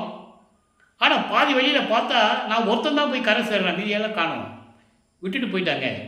அப்படின்னா என்ன அர்த்தம்னா, ஏற்கனவே பிரபஞ்சத்தில் தோன்றிய சமயங்களோ மதங்களோ மார்க்கங்களும் என்ற அறியாமை சூழ்ந்திருந்த காலகட்டங்களில் என்னுடன் சில பேர் பயணம் செய்தார்கள். ஆனால் இறுதியில் நான் ஒருத்தர் தான் கரை சேர்ந்தேன். தெளிவாக சொல்லுவார், யாரும் மறுக்க முடியாது. ஆக அந்த நிலையில் இருக்கும்போது என்னுடன் இருந்தவர்களெல்லாம் சதி செய்தனர் என்று கூறுவார். பாடல் உண்டு, அதனுடைய விளக்கத்தையெல்லாம் நம்ம சொல்லியிருக்கோம். அப்பப்போ அந்த யூடியூப்பில் இந்த அருப்பஞ்சோடைய திருவிளையாடல் சொல்லும்போதே அந்த பாடலுடைய விளக்கங்கள்லாம் வந்திருக்கு, சொல்லியிருக்கேன். அப்போ இந்த நிலையில் இருக்கும்போது, அதாவது வழக்கை சாதகமான தீர்ப்பை பெற்றுக்கொண்டு வல்லப்பமானவர் தர்மசாலையிலே அமர்ந்து கொண்டிருக்கிறார். உத்தரஞான சிதம்பர மாலை உருவானது. அந்த பாடல்களிலே இருக்கின்ற விளக்கங்களை எல்லாம் பார்த்தோம். சுத்த சன்மார்க்கம்னா என்ன, அது எப்படி இந்த பிரபஞ்சத்துக்கு விளங்கப் போகிறது என்ற நிலைகளையெல்லாம் கூறுவார். தன் மகனை கூப்பிட்டு சொல்லுவார் அருப்பஞ்சாண்டவர், மகனே, உன்னை ஏமாற்ற பார்ப்பாங்க, கவனமாக பார்த்துக்கிட்டு. சுத்த சன்மார்க்கம் சொல்லிட்டு வருவாங்க, எல்லா நெறிமுறைகளையும் பின்பற்றிட்டு இங்கே வருவாங்க. சுத்த சன்மார்க்கத்தில் இருக்கிறது மட்டும் நீ அருளக்கூடு, மற்றவங்களெல்லாம் ஒதுக்கி விட்டு நான் பார்த்துக்கிறேன்னு சொல்லுவார். அந்த பாடல்கள் எல்லாம் அற்புதமாக இருக்கும். ஏற்கனவே நம்ம பார்த்துட்டோம். இப்போது ஜீவகணி ஒழுக்கத்தை சொல்லியாச்சு. உத்தரஞான சிதம்பர மாலை அந்த பாடல்களில் இருக்கின்ற விளக்கத்தை எல்லாம் பார்த்துட்டோம். இங்கே தான் சத்தியஞான சேவை வரப்போகிற சூட்சமமான விளக்கத்தையும் நம்ம அங்கே பார்த்தோம். இப்போது நடராஜபதி மாலையும் சர்க்குரமணி மாலையும் எப்படி அங்கே உதயமாச்சு, எப்படி அந்த பாட்டுடைய விளக்கங்கள்லாம் நடந்தது என்பதை பார்த்து விட்டோம். நான் ஏற்கனவே கூறியது போல நடராஜபதி மாலை என்பது அருப்பெருஞ்சோதி ஆண்டவரை பற்றி கூறுவது, சிதம்பரத்தில் இருக்கிற நடராஜனை பற்றி கூறுவதல்ல. அந்த பாடல் தெளிவாக கூறியிருக்கிறாரு. ஏன் நடராஜபதி மாலை கொடுத்தாருன்னா அதுக்கு விளக்கமும் நான் சொல்லியிருக்கேன். காலங்காலமாக இப்படியே சொல்லிகிட்டு இருக்காங்க. நடராஜனும் அருப்பஞ்சோண்டரும் ஒன்று தான் அப்படின்னு சொல்லிகிட்டு இருக்காங்க. அப்படி ஒன்றுன்னா நீ சிதம்பரம் கோயிலில் போய் மகாமந்திரம் சொல்ல முடியாது. அருப்பெருஞ்சோதி அருப்பெருஞ்சோதி தனிப்பெருங்கருணை அருப்பெருஞ்சோதி மகாமந்திரத்தை சொல்ல முடியாது. அவங்க வடலூர் பக்கம் வரமாட்டான். நல்லா புரிஞ்சுக்கிட்டீங்க. இப்போ எப்படி ஒன்றாகும்? அவன் சமயத்தின் தலைவன். அங்கே இருந்தால் நீங்கள் அந்த கோயிலுக்கு போனால் நீங்கள் என்ன வேணால் பண்ணிக்கலாம், எப்படி வேணால் இருக்கலாம், கட்டுப்பாடுகள் இல்லை. ஆனால் சுத்த சன்மார்க்கத்தின் நெறிமுறைகள் இருக்கிறது. அந்த நெறிமுறைகளை பின்பற்றினால்தான் மனிதனுடைய சுய ஒழுக்கம் கிடைக்கும், இறைவனுடைய அன்பு கிடைக்கும், ஜீவகானிய ஒழுக்கம் கிடைக்கும், உயிர் நேயம் உயிர் இரக்கம் வரும். அதனால தான் சொன்னார், வேற ஒன்றும் இல்லை. அதனால தான் இங்கே கொலையும் புலையும் தவிர்த்தவர்கள் உள்ளே புகுவோம்னு சொன்னார். இதுதான் இதனுடைய விளக்கம். இப்போ அந்த நிலையில் இருக்கும்போது இப்போ அமலவாணர் வருகையிலே இறைவனை எப்படி கூப்பிடுறாரு? இப்போ எல்லா நிலைகளும் முடிந்த பிறகு இப்போ வல்லப்பமானவர்கள் 6வது எட்டினுடைய இறுதி நிலையில் இருக்கிறார். அதாவது 48வது ஆண்டுடைய இறுதியில் இருக்கிறார். இனி 3 வருஷம் பாக்கி இருக்குது. அதை நம்ம அங்கே சித்தி வளாகம் போயிடுவோம். அங்கே என்ன நடந்தது நம்ம அப்புறம் தான் சொல்ல போகிறோம். இப்போது தர்மசாலையில் இருக்கும்போது தன்னுடைய தந்தையை அழைக்கிறார். அம்பலவாணர் ஆட வருகை என்ற பதிகத்திலே இன்றைக்கு 5வது பாடல். பாடல் வரி மிகவும் எளிமையாக இருக்கும். விளக்கம், நிறைய விளக்கங்கள் உண்டு. ஆசை கொண்டேன் ஆட என்னோடு ஆடவாரீர். உன்னோடு இணைந்து கொண்டு இந்த பிரபஞ்சத்தை இயக்க வேண்டும் என்று நான் ஆசை கொண்டேன். என்னோடு இணைந்து கொள்ள வர வேண்டும். ஆடவாரீர் என்பது அதான். விளையாடுகை என்று சொல்லுவார். பாடல்ல அப்பா வந்து மகன் என்று சொல்லுவார், மகனே உனக்கு எல்லாமும் கொடுத்துட்டேன், எண்ணியபடி நீ என்னென்ன நினைச்சியோ நீ எண்ணியபடி விளையாடுகை என்று சொல்லுவார். விளையாடுகன்னு சொன்னால் விளையாடுறது இல்லை, பிரபஞ்சத்தை இயக்குவது. நான் உன்னோடு சேர்ந்துட்டு தான் இந்த பிரபஞ்சத்தை இயக்கணும், சீக்கிரம் வான்னு சொல்கிறார். காலங்கள் நெருங்கிட்டு இருக்கேன், நீயும் எங்கள் அம்மாவும் அங்கே இருந்துகிட்டு இருக்கீங்க, பிள்ளை நான் தனியாக இருக்கிறேன், நம்மளாம் ஒரு குடும்பம் இல்லை, நம்ம ஒன்றா தான் இருக்கணும், சீக்கிரம் வான்னு கூப்பிடுறார். ஆசை வெட்கம் அறியாததால், அதாவது தன்னை ஒரு பெண்ணாக உருவப்படுத்தினால் அது சொல்கிறார், வேற ஒன்றும் இல்லை. காதல், இறைவன் மீது காதல் கொண்டதனால் தன்னை ஒரு பெண்ணாக உருவகப்படுத்தி இந்த பாடலை நமக்கு அறிக்கிறதுனால ஆசை வந்து வெட்கம் அறியாதுன்னு சொல்கிறார், வேற ஒன்றும் இல்லை. ஓசை கொண்டது எங்கும் இங்கே, நீ வர வேண்டிய நேரம் வந்துச்சுன்னா நான் உன்னை கூப்பிடுறேன், நீ வந்துட்டேன்னு வச்சுக்கோ, நீ வருகின்ற ஓசை முரசு, முரசு சத்தம் திருநாத ஒலி என்று கூறுவார். அந்த இசை கானம், தேவகானம் எங்கேயுமே கேட்குமே, எங்கும் இங்கே பூலோகத்திலே கேட்க ஆரம்பித்து விடும். ஆணை உம்மை விடேன், உன் மீது சத்தியம் உன்னை நான் விடவே மாட்டேன், உன் மீது சத்தியம் உன்னை நான் விடவே மாட்டேன். அடுத்து சொல்றார் பாருங்க, காசு பணத்து ஆசையில்லை. காசு மீது பணத்து மீது எனக்கு ஆசை கிடையாது. இதை ஒரு பாடலிலே சொல்லுவார், அற்புதமாக இருக்கும். 6ஆம் திருமுறையிலே பிள்ளை பெருவிண்ணப்பத்தில் சொல்லுவார், நான் படைத்த பணங்களை பல்கால் கிணற்றிலும் குளத்திலும் ஏரியிலும் வீசினேன் என்று கூறுவார். அப்படியெல்லாம் நான் குளத்திலையும் தண்ணியிலையும் ஏரியிலையும் வீசின வேணாம். காசு பணம் எனக்கு முக்கியம் அல்ல. கை பிடித்தால் போதும், என்னோடு இங்க வந்து என் கையை பிடிச்சா போதும், என்னோடு இருந்தா போதும். அங்கே சமயங்களிலும் மதங்களிலும் மார்க்கங்களிலும் பற்றுக்கொண்டு சிவபெருமானை வழிகட்டும் போது சொல்லுவார், நீ மட்டும் முருகனையும் விநாயகனையும் ஒரு பக்கத்தில் வச்சுக்கிட்டு இருக்க, கேட்பாரு, என்னை மட்டும் ஏன் தனியாக விட்டுக்கிட்டு இருக்க நீ, அப்புறம் உனக்கு ஓரவஞ்சனை இருக்குது இல்லை, அப்படியெல்லாம் கேட்பார் அங்கே இருக்கும்போது. இங்கே என்ன சொல்கிறாரு, நீ என்னுடன் வந்து இருக்க வேண்டும் என்று கூறுவார். இயேசு அற நீத்து என்னை ஆண்டீர். எளிமையான வரி, ஆனால் விளக்கம் எவ்வளவு இருக்கு தெரியுமா? இயேசு அற நீத்து. இயேசு அற என்பது துன்பங்கள், துயரங்கள், இடர்கள், பயம், அது ஒரு பக்கம். சமயமும் மதமும் மார்க்கங்களை எல்லாம் நீக்கி, எல்லாவற்றையும் முழுவதுமாக நீக்கி என்னை ஆண்டு கொண்டீரே, சுத்த சன்மார்க்கத்தை கொடுப்பதற்காக. கருவிலே வந்து திருவிளையாடல் செஞ்சது, தன் மகனுக்கு செஞ்சது. 5 மாத இடைவெளியிலே சிதம்பரத்திலே செஞ்சது, அது ஒரு திருவிளையாடல். அதன் பிறகு 9வது ஆண்டிலே ஆட்கொண்டது ஒரு திருவிளையாடல். தன் மகனை திருநீறு பூச வைக்கணும், நமச்சிவாயன் சொல்ல வைக்கணும். அது ஒரு திருவிளையாடல். 32வது ஆண்டில் இதெல்லாம் வேண்டாம் மகனே, சுத்த சன்மார்க்கத்தை கொடுத்தது முழுமையான திருவிளையாடல். அதான் சொல்றாரு, ஏசர நீத்து என்னை ஆண்டீர், எல்லாவற்றையும் நீக்கி சுத்த சன்மார்க்கத்தை கொடுப்பதற்காக என்னை ஆண்டு கொண்டீர், என்னுடைய நாயகரை ஆடவாரீர் என்று கூறுகிறார். இப்போ அப்பாவை கூப்பிட்டாச்சு, இப்போ அவர் வரணும். வருகிறார். அனுபவ மாலையில் சொல்கிறார். 147வது பதிவும் அனுபவ மாலை 54வது பாடல். நான் ஏற்கனவே கூறியது போல ஒவ்வொரு பாடல்களுக்கும் ஒரு கனெக்ஷன் உண்டு. அந்த கனெக்டிவிட்டி தான் இப்போ நம்ம பார்த்துட்டு இருக்கோம். வடிவுடை மாணிக்க மாலையில் எப்படி 54வது பாடலில் சொன்னார், அதே பிள்ளை பெருமான்கள் சுத்த சன்மார்க்கத்தை பெற்ற பிறகு அனுபவ மாலையிலே 54வது பாடலில் என்ன சொல்கிறார், உலக மக்களுக்கு தெரியப்படுத்த வேண்டும் அவருடைய நிலையை. ஏனென்றால் வல்லப்பமானவர்கள் வருவிக்க விட்டு 202 ஆண்டுகள் முடிவடைந்து விட்டது. இன்றைய பகல் வரை வல்லப்பமானுடைய முழு ஆற்றலை, இறைவனுடைய மகன் என்ற நிலையை, இந்த பிரபஞ்சத்தை இயக்கிக் கொண்டிருக்கின்ற இறைவன் என்ற நிலையை, 5 தொழில்களையும் படைத்துக் கொண்டு இந்த பிரபஞ்சத்தில் அத்தனை உயிர்களையும் படைத்து காத்து கொண்டிருக்கின்ற ஒரு இறைவனை இந்த உலக மக்களுக்கு சொல்லவே இல்லை. துறவி என்றார்கள். நான் இதை அடிக்கடி கூறுவதுண்டு. ஏன்னால் என்னுடைய ஆதங்கம், மனவலி. எப்படிப்பட்ட ஒரு இறைவனை சொல்லியிருக்காங்க பாருங்க, சொல்லிட்டு இருக்காங்க. இன்னும் தமிழ் துறவி என்று சொல்லுவார்கள், சீர்திருத்தவாதி என்று சொல்லுவார்கள், புரட்சியாளர்கள் என்று சொல்லுவார், கதை வசனம், வசனகர்த்தா, பதிப்பீட்டாளர், இப்படிதான் சொல்லுவாங்க. உன்னை படைத்தவன் வல்லப்பமான் சொன்னது யாரு? ஒரு ஆள் கூட கிடையாது. ஆனால் வல்லப்பமான் சொல்றாரு, உன்னை படைத்தவன் நான் தான் சொல்றாரு. பிரம்மன் திருமலாம் இல்லை, அவங்களால ஆய்ச்சி முடிஞ்சு போச்சு. எங்கள் அப்பா காலடியில் இடது காலில் சுண்டு வரலில் ஒட்டி இருக்கின்ற துகள்கள் என்று சொல்லுகிறார். அதை ஏன் சொன்னார்? தூசின்னு சொன்னார். ஏன் சொன்னார்? அவங்களுடைய நிலையை உலக மக்களுக்கு சொல்லணும். செயலற்று இருக்கிறார்கள் என்று சொல்ல வேண்டும். அதுக்கு தான் அதை சொன்னார். எல்லா பாடல்களும் விளக்கம் உண்டு. ஆனால் மக்கள்கிட்ட யாரும் சொல்லலை. அதனால் வல்லப்பமான்னு சொன்னால் என்ன சொல்கிறாங்க, ஓ முக்காடு போட்ட சாமியாரா, சோறு போட சொன்னாரே அவரா, சோறு போட சொன்னார், எப்படி போட சொன்னார்னு சொன்னார். அதை மக்கள்கிட்ட யாரும் சொல்லலை. நல்லா கவனிக்கணும்.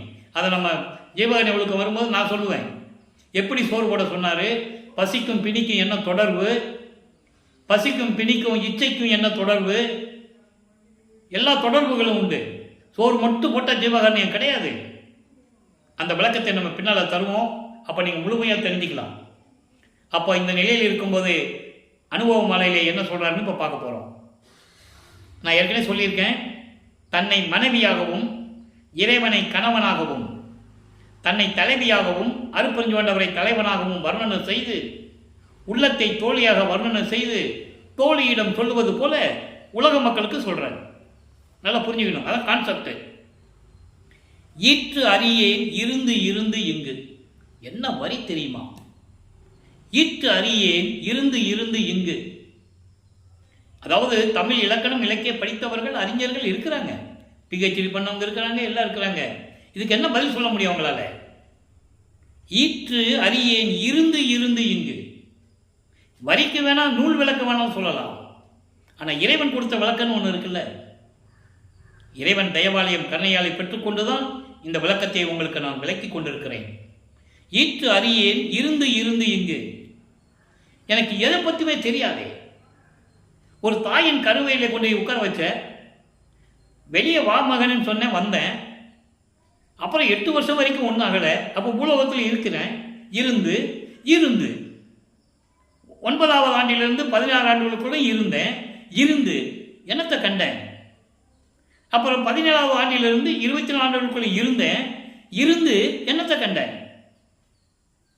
25வது ஆண்டிலிருந்து 32 ஆண்டுகளுக்குள்ள இருந்து என்னத்தை கண்டேன். ஒன்றுகள். ஆக பூலோகத்தில் வர வச்சு இப்படியெல்லாம் என்னை இருக்க வச்சு இருந்தேன். அதிசயப்ப என் நீ என்கின்றாய். இதில் என்ன அதிசயம் இருக்கின்றது நீ என்ன கேட்குற? உள்ளத்திடம் சொல்லுகிறார். அதே போல இவரை சுற்றி இருந்தவர்கள் பேசுறதை இங்கே சொல்றார். என்னத்தையா பார்த்தேன்? நீ மருதூரில் பறந்துட்டு வந்துட்டு இப்படிதானே சொன்னாங்க.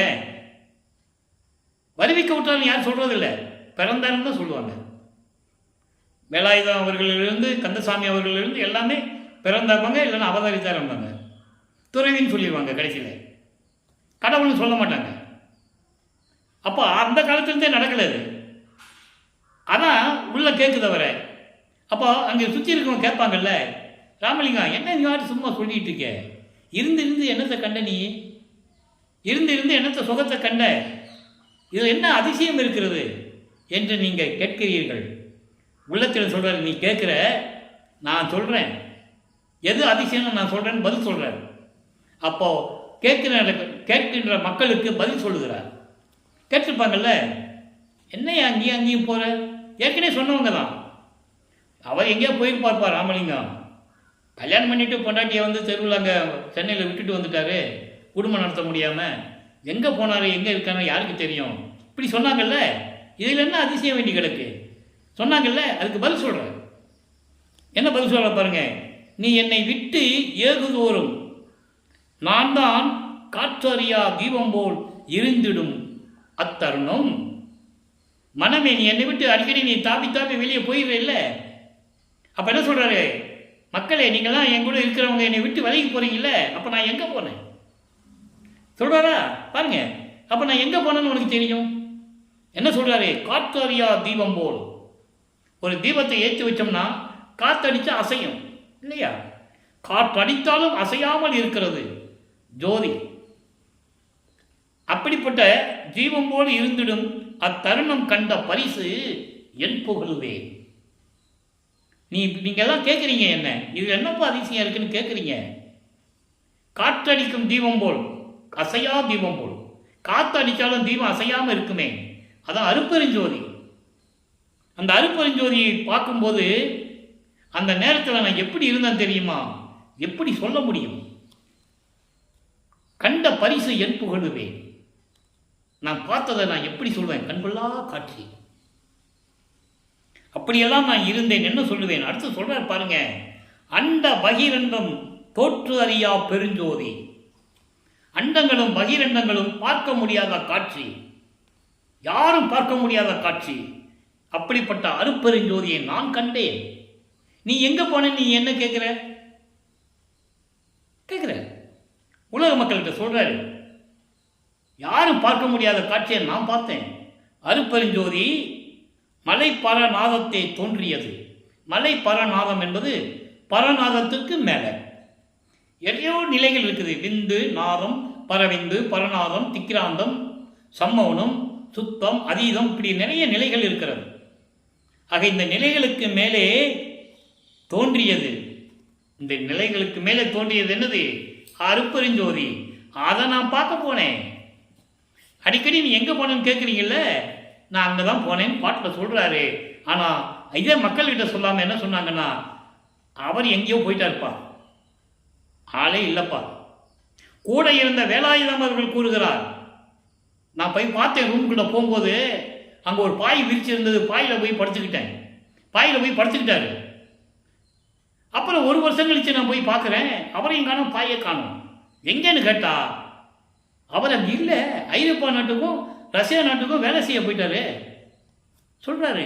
ஆதாரங்கள் உண்டு, ஆதாரம் இல்லாமல் எதுவும் பேச முடியாது. உண்மைகளை மறைத்தெல்லாம் பேசவே முடியாது, பொய் சொல்ல முடியாது.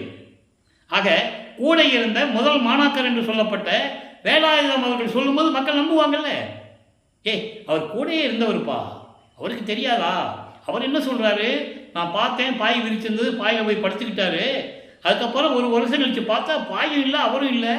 விசாரித்து பார்த்தேன், ஐரோப்பாவுக்கும் ரஷ்யாவுக்கும் வேலை செய்ய போயிட்டாரு. எவ்வளவு அபத்தமான ஒரு பொய்!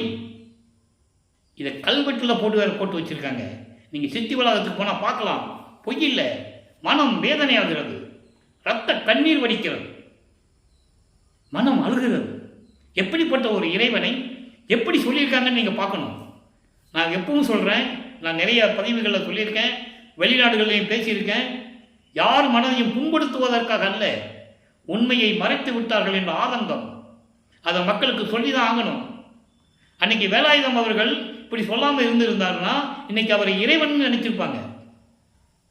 நல்லா புரிஞ்சுக்கணும். நீங்கள் இதை சொல்லுவதற்கு எந்த விதமான பயம் எனக்கு இல்லை. எல்லாமே உண்மைகள். எல்லாம் விளக்கமாக தான் சொல்ல முடியும். கல்வெட்டில் போட்டு கல்வெட்டில் அடித்து சித்தி வளாகத்தில் நிப்பாட்டி வச்சுருக்காங்க. நீங்கள் போய் பாருங்கள், உண்மை புரியும் உங்களுக்கு. இதை ஏன் சொல்கிறோம்னா இங்கே சொல்கிறாரு, அதனால் சொல்கிறேன். நீங்கள் என்ன காணன்னு சொல்கிறீங்களே, நான் எங்கே போனேன்? அருப்பெருஞ்சோதியை பார்க்க போனேன். தெளிவாக சொல்கிறாரு. தோன்றியது எங்கே? பரநாதத்தை தோன்றியது. அங்கு அதன் நடுவே தோன்றியது ஒன்று. ஒன்று என்பது கடவுள், அருப்பெருஞ்சோதி ஆண்டவர். அங்கே தோன்றியது யாரு? அருப்பெருஞ்சோதி ஆண்டவர். அதுதான் மாற்றறியா பொன்வொழியோ, அதுதான் அருப்பெருஞ்சோதியோ, அவ்வொளிக்குள் ஆடும் வள்ளல் அருள் ஒளியே. நான் எங்கேயும் ஊர் சுத்த போகல, எங்கேயும் நடந்து போகல, நான் காணாமல் போகல. அங்கே போனேன், அருப்பெருஞ்சோதியை பார்க்க போனேன். தெளிவாக சொல்கிறாரு. அருள் வள்ளல் அருள் ஒளியே, இது அதிசயிக்கும் வகையே. இது அதிசயம் தானே, இது அதிசயத்தில் இதுவும் ஒன்று தானே அப்படின்னு உலக மக்களுக்கு சொல்கிறார். தோழியிடம் சொல்லுவது போல, மனத்திடம் சொல்லுவது போல உலக மக்களுக்கு சொல்கிறார். அவர் சுற்றி இருந்தவங்களாம் எப்படி பேசினாங்க அதுக்கு பதில் கூறுகிறார் அனுபவ மாலையிலே. அனுபவ மாலை என்பது தான் பெற்ற அனுபவங்களை கூறுகிறார். மாலையாக தொடுத்து, பாடல்களாக தொடுத்து உலக மக்களுக்கு தெரியப்படுத்த வேண்டும். என்றாவது ஒரு நாள் மக்கள் படித்து தெரிந்து கொள்வார்கள் என்ற நிலையில் தான் அவர் திருவருட்பாவை அருளியது என்பதை நான் பதிவு செய்ய கடமைப்பட்டிருக்கிறேன். நல்லா புரிஞ்சுக்கணும் நீங்கள். அப்படிப்பட்ட ஒரு இறையாற்றல், இறைவனுடைய மகன், அருப்பெருஞ்சோதியுடைய மகன் அவர். 51 ஆண்டுகள் கழித்து சித்தி வளாகத்தில் பிரிந்த சக்தியோடு மகனாக, தன்னுடைய சக்தியை தான் மகனாக உலாவ விட்டார் பூலோகத்திலே. 51 ஆண்டுகள் உலாவ விட்டு உயிர் கொலை செய்யக்கூடாது என்பதையும், பசியினுடைய கொடுமையையும், சமயங்களும் மதங்களும் மார்க்கங்களும் இனிமேல் உலக மக்களுக்கு தேவையில்லை என்ற நிலையையும் சொல்லுவதற்காகத்தான் நமது பிள்ளை பெருமானவர்கள் வருவிக்க விட்டார் என்பதை நீங்கள் புரிந்து கொள்ள வேண்டும். பாடல்கள் உண்டு, சும்மா சொல்லல. அவர் ஆன்ற சன்மார்க்கம் அணிபெற என்னைத்தான் ஈன்று அமுதளித்த இனிய நற்றாயேன்னு சொல்லுவார். அதுக்காகத்தான் என்னை பெத்தெடுத்தாய், என்னை நேர்ந்து பெற்ற தாயே என்று சொல்லுவார். ஒரு தாயின் கருவறையிலே இருந்து வந்தாரே தவிர அது இறைவனுடைய திருவிளையாடல். அதை நீங்க புரிஞ்சுக்கணும். ஆக அகத்தை கருத்து புறத்தை வெளுத்திருந்த உலக அனைவரையும் சகத்தை திருத்தி சன்மார்க்கத்தை அடைவித்திட எல்லாத்தையும் சன்மார்க்கத்தில் சேர்க்கணும்னு சொல்றேன். அதுக்கு தான் நான் வந்தேன்னு சொல்றேன். அவரும் இகத்தை பரத்தை பெற்று இந்த பூலோகத்திலே எல்லா இன்பங்களையும் பெற்று மகிழ்ந்திடுவதற்கென்றே என்னை உகத்தே, உகத்தென கலியுகம், கலியுகத்தில் கடைசியில் தான் வருவிக்க செய்தார், வருவிக்க விட்டுறார். இந்த உகத்தே இறைவன் வருவிக்க விட்டேன், இறைவன் இறைவனாகவே வருவிக்க விட்டேன், அருளை பெற்றேனே என்று கூறுகிறார். எனவே இறைவனுடைய திருவிளையாடல் என்று நாம் பார்த்தோம். உங்களுக்கெல்லாம் விளங்கி இருக்கும் என்று நான் கருதுகிறேன். அப்படிப்பட்ட ஒரு திருவிளையாடல் செய்த இறைவனை நாம் வணங்க வேண்டாமா? அந்த மார்க்கத்தில் இறைவனால் உருவாக்கப்பட்ட மார்க்கம். மீதி மார்க்கங்கள் எல்லாமே, மதங்கள், சமயங்கள் எல்லாமே மற்றவர்களால் உருவாக்கப்பட்டது. சுத்த சன்மார்க்கம் இறைவனால் உருவாக்கப்பட்ட மார்க்கம். அப்படிப்பட்ட மார்க்கத்தில் இணைந்து அருப்பெருஞ்சோதி அருப்பெருஞ்சோதி தனிப்பெருங்கனை அருப்பெருஞ்சோதி மகாமந்திரத்தை உச்சரித்து கொலையும் புலையும் தவிர்த்து சைவ நெறியில் இருந்து கொண்டு இறைவனை வணங்கி இறைவனுடைய அருளையும் செல்வங்களையெல்லாம் பெற்று நீங்கள் வாழ்வாங்கு வாழ வேண்டும், நோயற்ற வாழ்வில் வாழ வேண்டும் என்று இறைவனுடைய ஆசியாலையும் கருணையாலையும் வாழ்த்து விடைபெறுகிறேன். இந்த வள்ளலார் ஊழியன். மீண்டும் நாளை சந்திப்போம். நன்றி, வணக்கம். அருப்பெருஞ்சோதி அருப்பெருஞ்சோதி தனிப்பெருங்கருணை அருப்பெருஞ்சோதி. நாளையும் இறைவனுடைய திருவிளையாடல் தொடங்கும். கண்டு ரசித்து இறைவனுடைய அருளை பெற்றுக்கொள்ளுங்கள்.